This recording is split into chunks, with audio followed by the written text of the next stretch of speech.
I'm the project manager leading the various projects run by a number of artists as part of the transformation of John of Groats area. This is led by Highlands and Islands Enterprise, who are leading on the transformation of the area as a whole.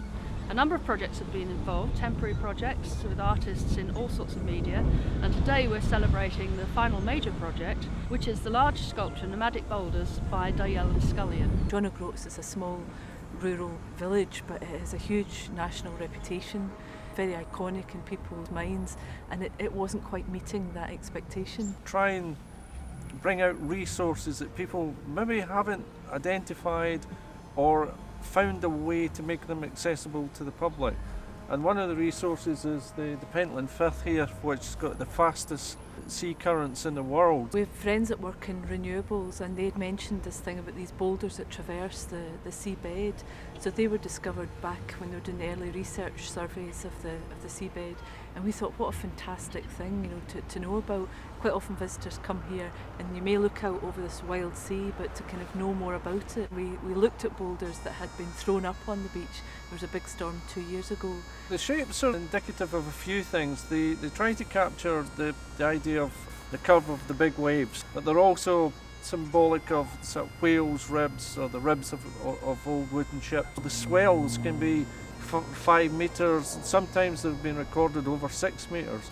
So when you're standing next to the big curve there, you get an idea of the depth and the power of the sea.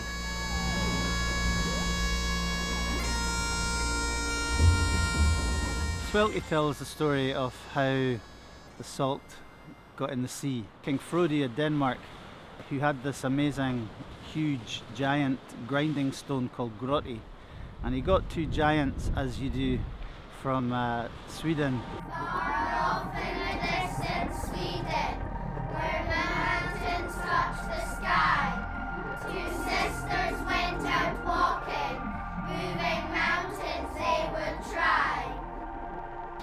We're delighted to support this, not just because they're beautiful objects in themselves, but also because of the benefit they can bring to the community, to local people, but also for the economic benefit it can bring by giving tourists another reason to visit this beautiful part of the world. The magic cairnstone had properties that whatever you wanted it to grind out, it would grind out. So King Frodi was greedy, and he wanted gold, and the 2 giantesses turned Grotty, the grindstone, but King Frodi wouldn't give them any rest. They ground out soldiers, and this coincided with Mysing, a sea king, who came, and along with the soldiers that the giants had ground out, they killed King Frodi, and Mysing took the 2 giants, Fenja and Menja, and Grotty, the cairnstone, in his ship to here, and he asked them to grind out salt. It's a piece of music which incorporates sound design, which are created on a modular synthesizer. So it's a soundscape that's entirely electronic and created out of waveforms and crackles. Grinding the salt that makes the sea salty with these giant mill wheels. Just thought that was such a lovely idea, and it relates to the work that Louise and Matthew have done with this fantastic sculpture.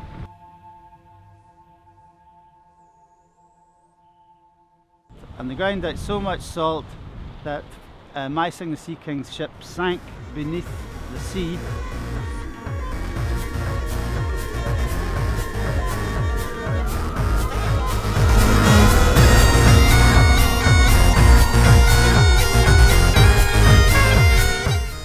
It's something completely different for this area. I came down with those because I haven't seen it, and I just thought, wow.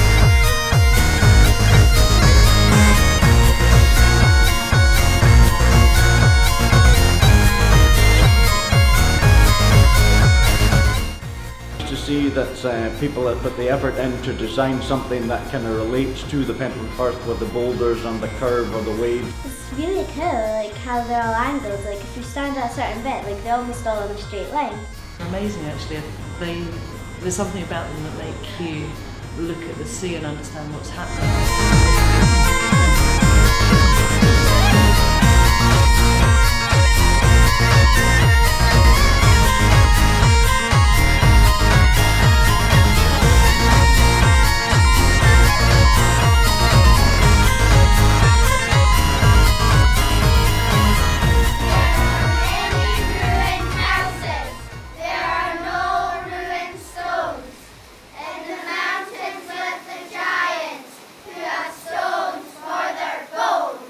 whirlpool of the swelky, which means the swallower, is the sea going through the eye of the kernstone, and that's how the salt got in the sea.